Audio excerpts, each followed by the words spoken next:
લક્ષ્ય ન્યૂઝ, એક નજર, એક લક્ષ્ય. ડભોઈ એસટી ડેપોમાં ડભોઈથી ગરબાડા માટે ફાળવવામાં આવેલ નવીન એસટી બસનું ધારાસભ્ય શૈલેષભાઈ મહેતાના વરદ હસ્તે લોકાર્પણ કરવામાં આવ્યું.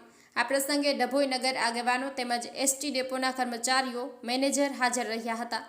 ડભોઈ સ્ટેટ ટ્રાન્સપોર્ટ વિભાગમાં રાજ્ય સરકાર દ્વારા નવીન બસો આપવામાં આવી હોય, જેમાં ડભોઈથી ગરબાડા જતા મુસાફરોને હાલાકી પડતી હતી, જેને ધ્યાને રાખી ડભોઈથી ગરબાડા માટે નવીન બસ ફાળવવામાં આવતા આજે ડભોઈ એસટી ડેપો ખાતેથી ધારાસભ્ય શૈલેષભાઈ મહેતા દ્વારા બસનું લોકાર્પણ વિધિવત રીતે કરવામાં આવ્યું હતું.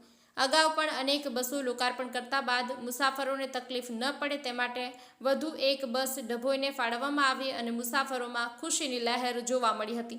આ પ્રસંગે ડભોઈ એસટી ડેપોના manager SV Solanki, ATS Sanjay Barot સહિત ડભોઈ શહેર પ્રમુખ દીક્ષિત દવે, પાલિકા પ્રમુખ બિરેન શાહ સહિત નગર ભાજપ આગેવાનો મોટી સંખ્યામાં હાજર રહ્યા હતા. નિરંજન ચૌહાણ, ડભોઈ.